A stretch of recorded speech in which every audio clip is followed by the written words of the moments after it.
പരിശുദ്ധമായ ജുമുഅ ദിവസത്തിന്റെ ഇന്നത്തെ സന്ദേശമായി നിങ്ങളോട് പറയാനുള്ളത് വിശ്വാസവും കാപട്യവും എന്ന ശീർഷകമാണ്. ഈ ശീർഷകത്തിൽ നമുക്ക് ധാരാളം കാര്യങ്ങൾ ഖുർആനിന്റെയും ഹദീസിന്റെയും വെളിച്ചത്തിൽ നമുക്ക് പറയേണ്ടതായിട്ടുണ്ട്. എന്നാൽ സമയം വളരെ കുറവാണ്. നമുക്ക് 1:10 തന്നെ ഇൻഷാ അല്ലാഹ് നമുക്ക് ഖുത്ബ ആരംഭിക്കണം. അതുകൊണ്ട് തന്നെ ഞാൻ വളരെ പെട്ടെന്ന് തന്നെ വളരെ ചുരുങ്ങിയ രീതിയിൽ ഞാൻ ഈ വിഷയം അവതരിപ്പിച്ച് ഇൻഷാ അല്ലാഹ് അവസാനിപ്പിക്കാം. കേൾക്കുന്ന കാര്യങ്ങൾ ജീവിതത്തിൽ പകർത്തുന്ന, മനസ്സിലാക്കുന്ന, അത് ഉൾക്കൊള്ളുന്ന, അതിനനുസരിച്ച് ജീവിക്കുന്ന മുഅ്മിനീങ്ങളിൽ നമ്മളെല്ലാവരെയും അല്ലാഹു ഉൾപ്പെടുത്തി അനുഗ്രഹിക്കട്ടെ. പ്രിയപ്പെട്ട മുഅ്മിനീങ്ങളെ, സഹോദരങ്ങളെ, വിശ്വാസികൾക്ക് മുന്നിൽ ഖുർആൻ പരിചയപ്പെടുത്തുന്ന ഏറ്റവും വലിയ സന്തോഷം എന്താണെന്നറിയുമോ? അല്ലാഹു സുബ്ഹാനഹു തആല പരിശുദ്ധമായ ഖുർആനിൽ നമുക്ക് പരിചയപ്പെടുത്തുന്ന, നമ്മളെ പഠിപ്പിക്കുന്ന, നമുക്ക് നൽകുന്ന ഏറ്റവും വലിയ സന്തോഷം, ഏറ്റവും വലിയ സമ്മാനം, ഏറ്റവും വലിയ സൗഭാഗ്യം എന്ന് പറയുന്നത് സ്വർഗമാണ്. അതുകൊണ്ടാണല്ലോ ആദരവായ റസൂലുള്ളാഹി സ്വല്ലല്ലാഹു അലൈഹി വസല്ലമ തങ്ങള് നിങ്ങൾ ദുആ ചെയ്യുമ്പോ ഇദാ നിങ്ങൾ അല്ലാഹുവോട് ദുആ ചെയ്യുമ്പോ ഫസ്അലൂഹുൽ ഫിർദൗസ്, നിങ്ങൾ ഫിർദൗസിനെ ചോദിക്കണം. ഞാൻ പ്രസംഗം തുടങ്ങുമ്പോൾ ദുആ ചെയ്തു, അല്ലാഹു ഞങ്ങളെല്ലാം നീ ജന്നാത്തിൽ ഫിർദൗസിൽ നീ ഒരുമിച്ച് കൂട്ടണേ അല്ലാഹ് എന്ന്. അപ്പോ നമ്മൾ അല്ലാഹുവിനോട് ചോദിക്കുമ്പോൾ വെറുതെ സ്വർഗത്തെ തരണമെന്ന് ചോദിക്കരുത്. ജന്നാത്തിൽ ഫിർദൗസ്, സ്വർഗത്തിലെ ഉന്നത പദവിയാണ് ഈ ജന്നാത്തിൽ ഫിർദൗസിനുള്ളത്, അല്ലെ ഉന്നത തട്ടിലുള്ളതാണ് ജന്നാത്തിൽ ഫിർദൗസ്. ആ ജന്നാത്തിൽ ഫിർദൗസിൽ നീ ഞങ്ങളെ ഒരുമിപ്പിക്കണേ അല്ലാഹ്. ഞാൻ പറഞ്ഞു വരുന്നത്, വിശ്വാസികൾക്ക് മുന്നിൽ ഖുർആൻ പരിചയപ്പെടുത്തുന്ന ഏറ്റവും വലിയ സന്തോഷം അത് സ്വർഗമാണ്. ആ സ്വർഗം മുഅ്മിനീങ്ങൾക്ക്, മുഅ്മിനാത്തുകൾക്ക് അല്ലാഹു തആല വാഗ്ദാനം ചെയ്തതാണ്. വഅദല്ലാഹുൽ മുഅ്മിനീന വൽ മുഅ്മിനാത്ത് ജന്നാത്തിൻ തജ്രി മിൻ തഹ്തിഹൽ അൻഹാർ ഖാലിദീന ഫീഹാ. അല്ലാഹു തആല മുഅ്മിനീങ്ങൾക്ക് വാഗ്ദാനം ചെയ്തിരിക്കുന്ന, മുഅ്മിനാത്തുകൾക്ക് വാഗ്ദാനം ചെയ്തിരിക്കുന്ന അവന്റെ ഏറ്റവും വലിയ സന്തോഷം, അവന്റെ ഏറ്റവും വലിയ സൗഭാഗ്യം, അവന്റെ ഏറ്റവും വലിയ സമ്മാനം എന്ന് പറയുന്നത് സ്വർഗമാണ്. ഖാലിദീന ഫീഹാ, ആ സ്വർഗത്തിൽ കടന്നവരെല്ലാം ആ സ്വർഗത്തിൽ ശാശ്വതമായിട്ടായിരിക്കും താമസിക്കുക എന്ന് അല്ലാഹുവിന്റെ ഖുർആൻ. വരിളുവാനും മിനല്ലാഹ്, അല്ലാഹുവിന്റെ തൃപ്തിയും പൊരുത്തവും അവനിക്ക് കിട്ടുകയാണ് ആ സ്വർഗത്തിൽ കടക്കുന്നതിലൂടെ. ആ സ്വർഗം നേടാൻ വേണ്ടിയിട്ടാണ് നമ്മൾ ആഗ്രഹിക്കേണ്ടത്. ആ സ്വർഗത്തിന് വേണ്ടിയിട്ടാണ് നമ്മൾ അമൽ ചെയ്യേണ്ടത്. ആ സ്വർഗത്തിന് വേണ്ടിയിട്ടാണ് നമ്മൾ എല്ലാവരും ജീവിക്കുന്നത്. അല്ലാഹു നമുക്ക് ആ ജന്നാത്തുൽ ഫിർദൗസിൽ നമ്മളെയും നമ്മുടെ മാതാപിതാക്കളെയും നമ്മുടെ ഗുരുനാഥന്മാരെയും എല്ലാം ഉൾപ്പെടുത്തി അനുഗ്രഹിക്കട്ടെ. ഏറ്റവും വലിയ മുന്നറിയിപ്പ് എന്താ? അല്ലാഹു നമ്മളോട് പറയുന്ന ഏറ്റവും വലിയ മുന്നറിയിപ്പ് എന്താ? ഏറ്റവും വലിയ മുന്നറിയിപ്പ് നരകമാണ്, നരകമാണ്. ഫഅൻദർതുകും നാറൻ തലല്ലാ,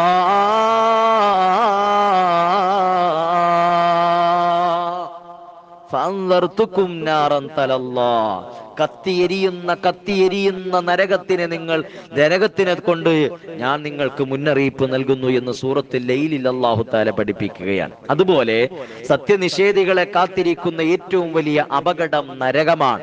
ആ നരകത്തിൽ കത്തിക്കപ്പെടുന്നത് മനുഷ്യരെയാണ്, സത്യനിഷേധികളായ മനുഷ്യരെയാണെന്ന് അല്ലാഹുവിന്റെ ഖുർആൻ സൂറത്തുൽ ബഖറ അല്ലാഹു തആല പഠിപ്പിക്കുന്നുണ്ട്.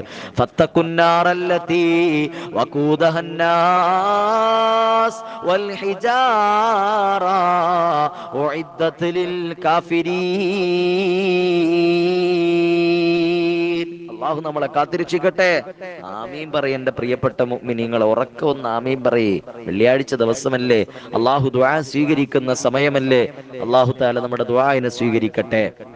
പ്രിയപ്പെട്ട മുഅ്മിനീങ്ങളെ, പല തട്ടുകളിലായിട്ടുള്ള നരകത്തിന്റെ ഏറ്റവും മുകളിലാണ് വിശ്വാസികളിൽ നിന്നുള്ള പാപികളെ അല്ലാഹു തആല പ്രവേശിപ്പിക്കുക. ശേഷം താഴേക്കുള്ള ഓരോ തട്ടുകളിലും ജൂതനസറാക്കളും മജൂസികളും ബഹുദൈവ വിശ്വാസികളും അടങ്ങുന്ന സത്യനിഷേധികളാണ്.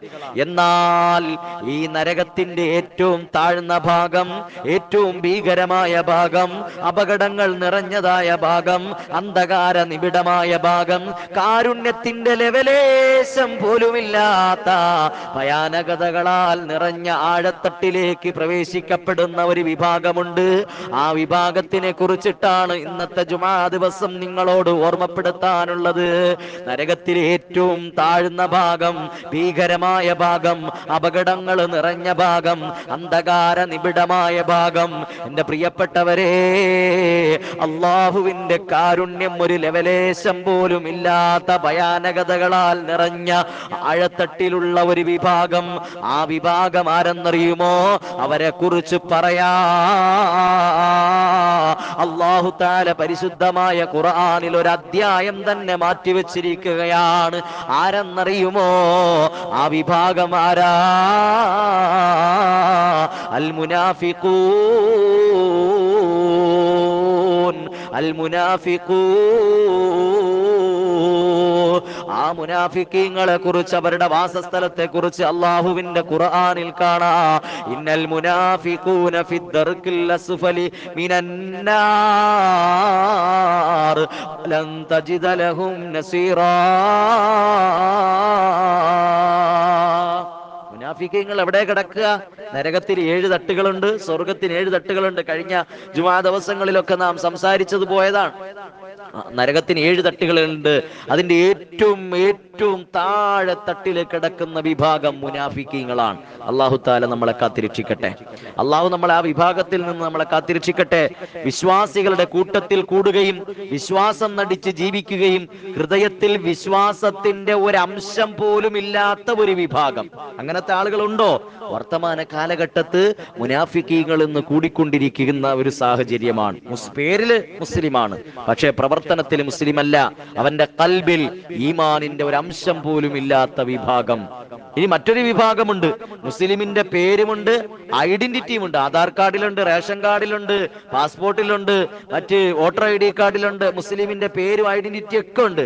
പള്ളിയിലൊക്കെ അവൻ 1ാം സ്ഥാനത്തായിരിക്കും, കൃത്യമായിട്ട് പങ്കെടുക്കും, ദാനധർമ്മങ്ങളിൽ മുന്നിലായിരിക്കും, നോമ്പ് കൃത്യമായിട്ട് എടുക്കും. എന്നാൽ അവരുടെ ഖൽബുകളിൽ ഈമാനിന്റെ ഒരു അംശം പോലുമില്ല എന്ന് അള്ളാഹുവിന്റെ പരിശുദ്ധമായ ഖുർആൻ നമുക്ക് പഠിപ്പിച്ചു തരികയാണ്. അവർ മുനാഫിക്കീങ്ങളാ. അവരുടെ വിശ്വാസം വെറും നാവില് മാത്രം ഒതുങ്ങുന്നതാ. സിനിമാ താരങ്ങളിൽ അത്ര മുസ്ലിം നാമധാരികളുണ്ട്, മുസ്ലിം ഐഡന്റിറ്റി മാത്രം വെച്ചുകൊണ്ട് നടക്കുന്ന ആളുകളുണ്ട്. ഇവരെയൊക്കെ ഞാൻ പ്രത്യക്ഷത്തിലെ ചില പ്രവർത്തനങ്ങൾ കാണുമ്പോ മുനാഫിക്കാണെന്ന് പറയേണ്ടി വരും. ഇനി ബാക്കിയുള്ളതെല്ലാം അള്ളാഹുവിലേക്ക് നമ്മൾ വിടുകയാണ്. മുസ്ലിം നാമധാരികളിൽ തന്നെ, അതും സിനിമാ താരങ്ങളിൽ, അത് നടന്മാരിലുണ്ട്, നടിമാരിലുണ്ട്. പേര് വലിയ പേരൊക്കെയാ. മുഹമ്മദ് കുട്ടി എന്ന മഹാനടൻ, മമ്മൂട്ടി എന്ന മഹാനടൻ, നിങ്ങൾക്കറിയില്ലേ? ആസിഫ് അലി, അതുപോലത്തെ ഒരുപാട് നടന്മാർ. ഞാനിപ്പം നടന്മാരെ പേര് പറയലോ അല്ലെങ്കിൽ സിനിമകളുടെ പേര് പറയലോ അല്ല നമ്മുടെ ഇന്നത്തെ ജുമാ ദിവസത്തിന്റെ സന്ദേശം. മറിച്ച് മുനാഫിക്കീങ്ങൾ ആരാണെന്ന് നമ്മൾ വ്യക്തമായിട്ട് നമ്മൾ തിരിച്ചറിയേണ്ടതുണ്ട്, നാം മനസ്സിലാക്കി വെക്കേണ്ടതുണ്ട്. അള്ളാഹു നമ്മളെല്ലാവരെയും കാത്തിരക്ഷിക്കട്ടെ. അപ്പോ സിനിമാ താരങ്ങളിലും അത്തരം മുനാഫിക്കീങ്ങൾ, ഇവരെ പോലത്തെ പേരിൽ മാത്രം വിശ്വാസം കൊണ്ട് നടക്കുകയും അവരുടെ ഖൽബിൽ ഒരംശം പോലും ഇല്ലാത്ത നിലയിൽ ജീവിക്കുന്ന ആളുകളുണ്ട്. സിനിമാ താരങ്ങളിലെ സെലിബ്രിറ്റികളുണ്ട്, സോഷ്യൽ മീഡിയകളിൽ അഭിരമിക്കുന്ന സെലിബ്രിറ്റികൾ ഒരുപാടുണ്ട്. മുസ്ലിം താത്തമാര്, മുസ്ലിം ഉമ്മമാര്, ഒരുപാട് ആളുകൾ, സഹോദരങ്ങളെല്ലാം മുസ്ലിം പേരുകളാ. എന്തിനാ മുസ്ലിം പേര് വെക്കുന്നത്? ഒന്ന് ശ്രദ്ധിക്കാൻ വേണ്ടിയിട്ട്. എന്നിട്ട് കുറച്ചു നാൾ കഴിയുമ്പോഴത്തേക്ക് ഇവര് പറയും, ഞാൻ മുസ്ലിം അല്ലായിരുന്നു, എന്റെ പേര് മുസ്ലിം എന്ന പേരിലായിരുന്നു, പക്ഷെ ഞാൻ മുസ്ലിം ആയിട്ടല്ല ഞാൻ എന്റെ ജീവിതം നയിച്ചിരുന്നത് എന്നൊക്കെ പറയും. അങ്ങനെ ഒരുപാട് കാഴ്ചകൾ നമ്മൾ കാണുന്നുണ്ട്. നീളാ നമ്പ്യാർ എന്ന ആസിയ എന്ന് പറയുന്ന ഒരു പെണ്ണ് നിങ്ങൾ കണ്ടില്ലേ? അഴിഞ്ഞാടാൻ വേണ്ടി ലൈസൻസിന് വേണ്ടിയിട്ട് മതം മാറി മറ്റൊരു മതത്തിലേക്ക് ചേക്കേറിയവള്. അല്ലാഹു തആല കാത്തിരക്ഷിക്കട്ടെ. യുക്തിവാദത്തിലേക്ക് പോകുന്ന ആളുകളുണ്ട്. ജാമിദയെ പോലെ, ജബ്ബാറിനെ പോലെ, ലിയാഖത്ത് അലിയെ പോലെ, ആരിഫ് ഹുസൈനെ പോലെ, അഷ്കർ അലിയെ പോലെ എത്രയോ ആളുകൾ ഇസ്ലാമിൽ നിന്നും യുക്തിവാദത്തിലേക്കും മതനിരാസത്തിലേക്കും അവരവർക്ക് ഇഷ്ടപ്പെട്ട മതങ്ങളിലേക്കും പോകുന്നവരുണ്ട്. ഇവരൊക്കെ നമ്മൾ ഏത് വിഭാഗത്തിലാ പെടുത്തേണ്ടത്? മുനാഫിഖ്. അവർ നമ്മളെടുക്കൽ വരുമ്പോഴത്തേക്ക് പറയും, ഞാൻ മുഅ്മിനായിരുന്നു, ഞാൻ മുസ്ലിമാണ്. എന്തിനേറെ പറയണം, ഈ അടുത്ത ദിവസങ്ങളിൽ ഞാൻ ഒരു ഞാനൊരു വീഡിയോ ഫേസ്ബുക്കിലൂടെ കാണുകയുണ്ടായി. ഒരു സിനിമാ നടിയുടെ ഇന്റർവ്യൂ ആണത്. ഒരു മുസ്ലിം സിനിമാ നടിയുടെ ഇന്റർവ്യൂ ആണ്. ആ ഇന്റർവ്യൂവിൽ ആ മുസ്ലിം നടി പറയുന്നുണ്ട്, മമ്മൂട്ടിയെ കുറിച്ചിട്ടാണ് അവർ പ്രതിപാദിക്കുന്നത്, ചോദിക്കുന്നത്. അപ്പൊ മമ്മൂട്ടി റമദാൻ മാസമായാൽ ലൊക്കേഷനിൽ വന്നാൽ മമ്മൂട്ടി നിസ്കാരത്തിന്റെ സമയമായാൽ നേരെ ക്യാരവാനിലേക്ക് പോകും, നിസ്കരിക്കും, നോമ്പെടുക്കും, ജുമാക്ക് പള്ളിയിൽ പോകും, പെരുന്നാളിന് പള്ളിയിൽ പോകും. സുബ്ഹാനല്ലാഹ്. എന്നിട്ട് പിന്നീട് വന്നിട്ട് ചെയ്യുന്നതോ ആഭാസത്തരവാ. പിന്നീട് വന്നിട്ട് ചെയ്യുന്നതോ മുണ്ടഴിച്ചിട്ടാടുന്ന നൃത്തങ്ങളിൽ, മറ്റ് അഭിനയ രംഗങ്ങളിൽ അവർ ആഭാസത്തരത്തോടു കൂടി ജീവിക്കുക. ഇവരെ നമുക്ക് എങ്ങനെയാ യഥാർത്ഥ മുസ്ലിം എന്ന് പറയാൻ സാധിക്കുക? ഇവരെ നമുക്ക് എങ്ങനെ യഥാർത്ഥ മുഅ്മിൻ എന്ന് പറയാൻ സാധിക്കുക? അള്ളാഹു നമ്മളെ കാത്തിരക്ഷിക്കട്ടെ. ജസിന സലീം എന്ന് പറയുന്ന ഗുരുവായൂരിൽ കഴിഞ്ഞ വെള്ളിയാഴ്ച നമ്മൾ സൂചിപ്പിച്ചതാണ്. ഗുരുവായൂരിൽ ശ്രീകൃഷ്ണ ഭഗവാന്റെ ചിത്രം വരച്ചിട്ട് അതിലൂടെ ഉപജീവന മാർഗം കണ്ടെത്തുന്ന പെണ്ണ്. അവസാനം ആ പെണ്ണ് പോലും പറഞ്ഞു, എനിക്ക് ഞാൻ തോന്നുന്നത് പോലെ ജീവിക്കും, ഞാൻ നരകത്തിൽ പോയാലും എനിക്ക് പ്രശ്നമില്ല. പേരെന്താ? ജസിന സലീം. അള്ളാഹു തആല കാത്തിരക്ഷിക്കട്ടെ. ഇപ്പോൾ ആത്മഹത്യ ചെയ്യാൻ വരെ ഒരുങ്ങി എന്നാണ് വാർത്തകൾ കേൾക്കുന്നത്. അള്ളാഹു ഹിദായത്ത് കൊടുക്കട്ടെ. നമുക്ക് അവരുടെ ഹിദായത്തിന് വേണ്ടി ദുആ ചെയ്യാൻ. എന്റെ അഭിപ്രായത്തിൽ ഞാൻ ആരെയും മുനാഫിക്കാക്കാൻ നിൽക്കുന്നില്ല. പേരെടുത്തുകൊണ്ട് അവർ മുനാഫിക്കാണെന്ന് ഞാൻ പറയുന്നില്ല. പക്ഷേ ചില പ്രവർത്തനങ്ങൾ കാണുമ്പോൾ, അവരുടെ വിശ്വാസങ്ങൾ കാണുമ്പോൾ, അവരുടെ ജീവിത രീതികൾ കാണുമ്പോൾ നമ്മൾ മുനാഫിക്കാണ് എന്ന് നമ്മൾ ചിന്തിച്ച് പോകേണ്ടി വരുന്ന ഒരവസ്ഥ അല്ലാഹു തആല കാത്തുരക്ഷിക്കട്ടെ. അവരുടെ വിശ്വാസം അവരുടെ നാവിൻ തുമ്പിൽ മാത്രം ഒതുങ്ങുന്നതായി പോകുന്നു. അല്ലാഹു നമ്മളെ കാത്തുരക്ഷിക്കട്ടെ. അത്തരക്കാര് എക്കാലത്തും മുസ്ലിമിനും ഇസ്ലാമിനും തലവേദനയായിരുന്നു. നബി സല്ലല്ലാഹു അലൈഹി വസല്ലമ തങ്ങളെ ഏറ്റവും പ്രയാസത്തിലാക്കിയ ഒരു വിഭാഗമാണ് മുനാഫിഖ് എന്ന് പറയുന്ന വിഭാഗം. യാ അയ്യുഹർ റസൂൽ ലാ യഹ്സുൻകല്ലദീന യുസാരിഊന ഫിൽ കുഫ്രി മിനല്ലദീന ഖാലൂ ആമന്നാ ബിഅഫ്വാഹിഹിം വലം തുഅ്മിൻ ഖുലൂബുഹും. അല്ലാഹുവിന്റെ ഖുർആൻ.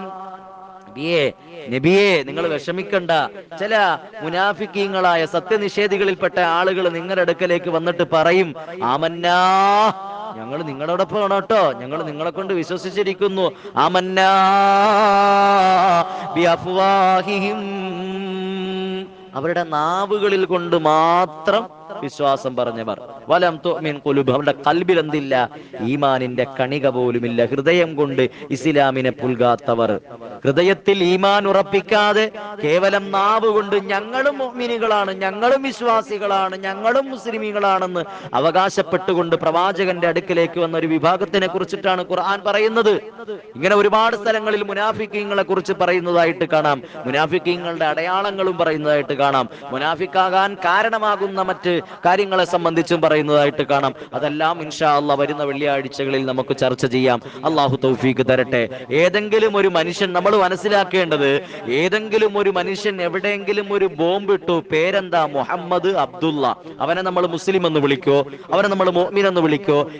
ബിസ്മി പറഞ്ഞിട്ട് മദ്യപിക്കുന്നു, വ്യഭിചരിക്കുന്നു, മറ്റ് മോഷ്ടിക്കുന്നു, മറ്റ് ഹറാമുകൾ ചെയ്യുന്നു, അത് പരസ്യമാക്കുന്നു, അത് ചിത്രീകരിക്കുന്നു, അതിൽ അഭിനയിക്കുന്നു, മറ്റ് വ്യഭിചാരങ്ങളിലൊക്കെ ഉൾപ്പെടുന്ന അവരെയൊക്കെ നമ്മൾ ഏത് വിഭാഗത്തിൽ പെടുത്തണമെന്ന് ചിന്തിക്ക്. നമ്മൾ മുസ്ലിമീങ്ങളൊന്ന് ചിന്തിക്ക്. നമ്മുടെ ഖൽബിൽ ഈമാൻ ഉണ്ടോ എന്ന് നമ്മൾ ചിന്തിക്കേണ്ട സമയമാണ്. അള്ളാഹു നമ്മളെ കാത്തിരക്ഷിക്കട്ടെ. പ്രിയപ്പെട്ട സഹോദരങ്ങൾ, അപ്പൊ മുസ്ലിമി എന്ന് പറഞ്ഞാൽ ആരാ? മുഅ്മിൻ എന്ന് പറഞ്ഞാൽ ആരാ? സെലിബ്രിറ്റികളിൽ ഈ പറയപ്പെട്ട മുനാഫിക്കീങ്ങളുണ്ട്. പേരിൽ മാത്രം എന്താ മുഹമ്മദ്, അബ്ദുള്ള, ആസിഫ് അലി, അഷ്കർ അലി, ഇങ്ങനത്തെ പേരുകൾ, അബ്ദുള്ള, അബ്ദുൽ ഷുക്കൂർ. ബോംബ് പൊട്ടിക്കുന്നവരിലുമുണ്ട്, കൊലപാതകം നടത്തുന്നവരിലുമുണ്ട്, രാഷ്ട്രീയക്കാരിലുമുണ്ട്, പള്ളി കമ്മിറ്റിക്കാരിലുമുണ്ട്, പണ്ഡിതന്മാരുടെ ഇടയിലുമുണ്ട്. ഞാൻ വലിയ ആലിമാണ് കേട്ടോ, ഞാൻ വലിയ കുത്തുബാണ്, ഞാൻ മറ്റോ വലിയാണ്. പക്ഷെ ഷാള് ഇട്ട് കഴിഞ്ഞാൽ പിന്നെ ഒന്നും പറയണ്ട. അല്ലാഹു തആല കാത്തുരക്ഷിക്കട്ടെ. പക്ഷേ അവരുടെ ഖൽബുകളിൽ ഈമാനിന്റെ കണിക ഒരംശം പോലും ഇല്ലാത്തവരാണ്. അവരെ നമ്മൾ മുനാഫിക്കുകൾ എന്ന് തന്നെയാണ് നമ്മൾ വിലയിരുത്തുന്നത്. അള്ളാഹു അവർക്കെല്ലാം ഹിദായത്ത് കൊടുക്കട്ടെ. നമുക്കും അള്ളാഹു ഹിദായത്ത് തരട്ടെ. അള്ളാഹു നമ്മളെല്ലാം സ്വാലിഹീങ്ങളിൽ, സജ്ജനങ്ങളിൽ ഉൾപ്പെടുത്തി അനുഗ്രഹിക്കട്ടെ. ഒരാൾ വിശ്വാസിയാകേണ്ടത് എപ്പോഴാ? ഒരാൾ വിശ്വാസിയാകേണ്ടത് തന്റെ വാക്കിലും നോക്കിലും പേരിലും മാത്രമല്ല, വാരിയെല്ലുകൾ കൊണ്ട് മൂടപ്പെട്ട ഹൃദയാന്തരങ്ങളിൽ വിശ്വാസം രൂഢമൂലമായിരിക്കണം. ആർക്കും തകർക്കാൻ കഴിയാത്ത, ഒരു രോഗത്തിനും തളർത്താൻ കഴിയാത്ത, ഒരു ശത്രുവിനും കീഴ്പ്പെടുത്താൻ കഴിയാത്ത, ഒരു പരീക്ഷണത്തിലും പതറിപ്പോകാത്ത, ഒരു കാറ്റിലും കോളിലും ആടി ഉലയാത്ത അചഞ്ചലമായ വിശ്വാസമായിരിക്കണം ഒരു മനുഷ്യനിക്കൊരു വിശ്വാസിക്കുണ്ടായിരിക്കേണ്ടത്. അവനെയാണ് മുഅ്മിന് എന്ന് നമ്മൾ വിളിക്കുന്നത്. അതുകൊണ്ട് തന്നെയാണ് പരിശുദ്ധമായ ഖുർആൻ വിശ്വാസം നടിച്ചു നടക്കുന്നവരോട് യഥാർത്ഥ വിശ്വാസികളാകാൻ കൽപ്പിക്കുന്നത്. യാ അയ്യുഹല്ലദീന ആമിനൂ ബില്ലാഹി വറസൂലിഹി. സത്യവിശ്വാസികളുടെ പേരിൽ അറിയപ്പെടുന്നവരെ, സത്യവിശ്വാസികൾ എന്ന് പറയുന്നവരെ, ആമിനൂ ബില്ലാഹി വറസൂലിഹി, അല്ലാഹയെ കൊണ്ട് നിങ്ങൾ വിശ്വസിക്കേണ്ടതുപോലെ നിങ്ങൾ വിശ്വസിക്കണേ. റസൂലുള്ളാഹിയെ കൊണ്ട് വിശ്വസിക്കേണ്ടതുപോലെ നിങ്ങൾ വിശ്വസിക്കണേ. ചില ആളുകളെ നമ്മൾ നോക്കിയിട്ട് അയാൾ ഡോക്ടറല്ല, അയാൾ എന്ത് ഡോക്ടറാണ്, എന്ത് ഡോക്ടറാണ്, എന്ത് ആലിമാണ്, എന്ത് മനുഷ്യനാണ് എന്ന് പറഞ്ഞാൽ മനുഷ്യന്റെ ക്വാളിറ്റി അവന്റെ ജീവിതത്തിലില്ല, ഒരു ഡോക്ടറിന്റെ ക്വാളിറ്റി അവന്റെ ജീവിതത്തിലില്ല, ഒരു ആലിമിന്റെ ക്വാളിറ്റി അവന്റെ ജീവിതത്തിലില്ല. അപ്പൊ സ്വാഭാവികമായിട്ടും നമ്മൾ പറയും അവൻ എന്ത് മനുഷ്യനാണ്. പറയോ ഇല്ലയോ? നിങ്ങൾ എന്താ മിണ്ടാതിരിക്കുന്ന? പറയോ ഇല്ലയോ? പറയും ഇൻഷാ അല്ലാഹ്. അല്ലാഹു തആല കാത്തിരക്ഷിക്കട്ടെ. അപ്പോ ഇതുപോലെയാണ് നമ്മളും അവരെ വിലയിരുത്തപ്പെടുന്നത്. പേരുകൊണ്ട് മാത്രം, ഐഡന്റിറ്റിയിൽ മാത്രം മുസ്ലിം നാമധാരി. അവരെ നമ്മൾ മുസ്ലിം നാമധാരി എന്നേ പറയൂ, യഥാർത്ഥ വിശ്വാസി എന്ന് പറയില്ല, യഥാർത്ഥ വിശ്വാസി എന്ന് പറയില്ല. അവരെല്ലാം കിടക്കുന്നത് നേരത്തെ പറയപ്പെട്ടതുപോലെ ദർക്കിൽ അസ്ഫൽ, നരകത്തിന്റെ ഏറ്റവും അടിത്തട്ടിലാണ് മുനാഫിക്കീങ്ങളുടെ സ്ഥാനം. ഓ, റമളാൻ വരുമ്പോ ഞാൻ മുസ്ലിമാ, അല്ലാത്തപ്പോ എന്താ മുസ്ലിം അല്ലേ? ആ പേരും കൂടെ പിന്നെ കളയാൻ പാടില്ല. അല്ലാഹു തആല നമ്മളെ കാത്തിരക്ഷിക്കട്ടെ. അല്ലാഹു നമുക്ക് ഈമാൻ തന്ന് അനുഗ്രഹിക്കട്ടെ. നമ്മളെല്ലാം സ്വാലിഹീങ്ങളിൽ പെടുത്തട്ടെ. പ്രിയപ്പെട്ട സഹോദരങ്ങളെ, മുഅ്മിനീങ്ങളെ, ഇന്നത്തെ ജുമാ ദിവസം ഒന്നുകൂടി ഓർമ്മപ്പെടുത്തുകയാണ്, അല്ലാഹു നമുക്ക് നൽകിയ ഈമാൻ അതൊരു അമാനത്താണ്. അതിൽ മായം ചേരാതെ, മങ്ങലേൽക്കാതെ, കളങ്കപ്പെടാതെ കൃത്യമായി സൂക്ഷിക്കൽ നമ്മുടെ ഓരോരുത്തരുടെയും ബാധ്യതയാണ്. ഈ മരണസമയത്ത് ഈ അമാനത്ത്, അതിന്റെ കടമകൾ വീടി നാവുകൊണ്ട് ഉച്ചരിച്ച് മരിക്കാൻ നമുക്ക് സാധിക്കണം. അങ്കാന ആഖിറു കലാമിഹി ലാ ഇലാഹ ഇല്ലല്ലാഹ് ദഖലൽ ജന്ന. ആരുടെയെങ്കിലും അവസാനത്തെ വാചകം ലാ ഇലാഹ ഇല്ലല്ലാഹ് മുഹമ്മദുർ റസൂലുള്ളാഹ് എന്നാണെങ്കിൽ ദഖലൽ ജന്ന, അവൻ സ്വർഗത്തിൽ കടക്കും. അല്ലാഹു നമ്മളെ ആ വിഭാഗത്തിൽ പെടുത്തട്ടെ. മരിക്കുന്ന സമയത്ത് ഈമാനോടുകൂടി മരണം. ലാ ഇലാഹ ഇല്ലല്ലാഹ് പറഞ്ഞ സമയായോ? ലാ ഇലാഹ ഇല്ലല്ലാഹ് എന്ന് പറഞ്ഞ് മരിക്കാൻ അല്ലാഹു നമുക്ക് എല്ലാവർക്കും തൗഫീഖ് തന്ന് അനുഗ്രഹിക്കട്ടെ. ആമീൻ യാ റബ്ബൽ ആലമീൻ. നമ്മുടെ വിശ്വാസത്തിൽ കാപട്യം കടന്നുകൂടിയോ എന്ന് ഇടയ്ക്കിടെ നമ്മളൊന്ന് പരിശോധിക്കണം. നിഫാഖ് കടന്നുകൂടിയിട്ടില്ല എന്ന് നമ്മൾ ഉറപ്പുവരുത്തണം. ബഹുമാന്യരായ നമ്മുടെ സഹാബാക്കൾ നിഫാഖിനെ, കപടവിശ്വാസത്തിനെ അങ്ങേയറ്റം ഭയപ്പെടുകയും ഈമാൻ പരിശോധിച്ച് ഉറപ്പുവരുത്തുകയും ചെയ്യുമായിരുന്നു എന്ന് ഹദീസുകളിൽ കാണാം. അബീ മുലൈക്ക എന്ന് പറയുന്ന സഹാബി പറയുന്നുണ്ട്, ഞാൻ 30ഓളം സഹാബികളെ കുല്ലുഹും യഖാഫുൻ നിഫാഖ അലാ നഫ്സിഹി, സ്വന്തം ശരീരത്തിന്റെ മേൽ നിഫാഖ് വരുമോ എന്ന് ഭയപ്പെട്ടതായിട്ട് ഞാൻ കണ്ടിട്ടുണ്ട്. അവർ ഭയപ്പെടുന്നതായിട്ട്, ചിന്തിച്ച് ജീവിക്കുന്നതായിട്ട് ഞാൻ കണ്ടിട്ടുണ്ട്. അല്ലാഹു തആല കാത്തിരക്ഷിക്കട്ടെ. അതുകൊണ്ട് എൻ്റെ പ്രിയപ്പെട്ട സഹോദരങ്ങളെ, ഹൃദയത്തിൽ കാപട്യമുണ്ടോ? നിഫാഖിന്റെ പ്രവർത്തനമാണോ, നിഫാഖിന്റെ ജീവിതമാണോ ഞാൻ ജീവിക്കുന്നത് എന്ന് നമ്മൾ ഓരോരുത്തരും ഒന്ന് വിലയിരുത്തണം. എന്നിട്ട് നമ്മുടെ കൽബിൽ നിഫാഖിന്റെ ലക്ഷണങ്ങളുണ്ടെങ്കിൽ, അടയാളങ്ങളുണ്ടെങ്കിൽ, നമ്മുടെ ജീവിതത്തിൽ ആ മുനാഫിഖിന്റെ പ്രവർത്തനങ്ങളുണ്ടെങ്കിൽ അത് ഒഴിവാക്കി യഥാർത്ഥ മുഅ്മിനായി ജീവിച്ച് അള്ളാഹുവിന്റെ ഏറ്റവും വലിയ സൗഭാഗ്യം, അള്ളാഹുവിന്റെ ഏറ്റവും വലിയ സമ്മാനം, അള്ളാഹുവിന്റെ ഏറ്റവും വലിയ വാഗ്ദാനം സ്വർഗം കരഗതമാക്കാൻ നമുക്ക് സാധിക്കണം. അതിനുവേണ്ടി പരിശ്രമിക്കണം. അള്ളാഹു നമ്മളെല്ലാവരെയും ആ വിഭാഗത്തിൽ ഉൾപ്പെടുത്തി അനുഗ്രഹിക്കട്ടെ. അള്ളാഹു നമ്മളെല്ലാവരെയും സ്വാലിഹീങ്ങളിലും മുത്തഖീങ്ങളിലും മുഖ്ലിസീങ്ങളിലും നസീബീങ്ങളിൽ ഉൾപ്പെടുത്തി അനുഗ്രഹിക്കട്ടെ. നമ്മളിൽ നിന്ന് മരണപ്പെട്ടു പോയവരെയും നമ്മളെയും നമ്മുടെ ഗുരുനാഥന്മാരെയും നമ്മളോട് ദുആ കൊണ്ട് വസിയത്ത് ചെയ്തവരെയും മുഅ്മിനീങ്ങളെ മുഅ്മിനാത്തുകൾ അല്ലാഹു തആല സ്വർഗ്ഗത്തിൽ, അതും ജന്നാത്തിൽ ഫിർദൗസിൽ അല്ലാഹു തആല നമ്മളെല്ലാവരെയും ഒരുമിച്ച് കൂട്ടട്ടെ. പറഞ്ഞ കേട്ട കാര്യങ്ങൾ ജീവിതത്തിൽ ഉൾക്കൊണ്ടുകൊണ്ട് ജീവിക്കുന്ന യഥാർത്ഥ വിശ്വാസികളിൽ നമ്മളിൽ അല്ലാഹു തആല നമ്മളെ എല്ലാവരെയും ഉൾപ്പെടുത്തി അനുഗ്രഹിക്കട്ടെ. അതുകൊണ്ട് നമ്മുടെ ഖൽബുകളിൽ അത്തരം ചിന്തകളോ പ്രവർത്തനങ്ങളോ രീതികളോ ഒക്കെ വന്നുപോയാൽ അഷ്ഹദു അല്ലാ ഇലാഹ ഇല്ലല്ലാഹ് വ അഷ്ഹദു അന്ന മുഹമ്മദർ റസൂലുള്ളാഹ് നാം പറയണം. മനസ്സുകൊണ്ട് ഉറപ്പിച്ച് നാവുകൊണ്ട് നമ്മളത് പറയണം. അഷ്ഹദു അല്ലാ ഇലാഹ ഇല്ലല്ലാഹ് അസ്തഗ്ഫിറുല്ലാഹ്. ചെയ്തു പോയ പാപങ്ങൾ അല്ലാഹു തആല പുറത്തു തരും. ഇന്നല്ലാഹ ഗഫൂറുർ റഹീം. അല്ലാഹു തആല ഏറെ പൊറുക്കുന്നവനും കരുണയുള്ളവനുമാണ്. അല്ലാഹു തആല സ്വീകരിക്കട്ടെ. റബ്ബനാ ആതിനാ ഫിദ്ദുനിയാ ഹസന വഫിൽ ആഖിറതി ഹസനത വഖിനാ അദാബന്നാർ. ആമീൻ ബിറഹ്മതിക യാ അർഹമർ റഹീമീൻ. 1-2 മയ്യത്ത് നമസ്കാരങ്ങളുണ്ട്. അതുപോലെ തന്നെ ജുമാ നമസ്കാരത്തിന് ശേഷം പുറത്തൊരു സഹോദരി, ഹൈന്ദവ സഹോദരി, നമ്മുടെ നാട്ടുകാരായ ഒരു ഹൈന്ദവ സഹോദരി തന്റെ മകളുടെ കിഡ്നി സംബന്ധമായ ഒരു അസുഖവുമായി ബന്ധപ്പെട്ട് 28 ലക്ഷം രൂപയോളം ചെലവ് വരുമെന്ന് പറഞ്ഞിട്ട് ചികിത്സ ആവശ്യാർത്ഥം സഹായം അഭ്യർത്ഥിച്ചു കൊണ്ടുവന്നിട്ടുണ്ട്. ഇൻഷാ അല്ലാഹ് കഴിയുന്ന ആളുകളൊക്കെ ആ പ്രിയ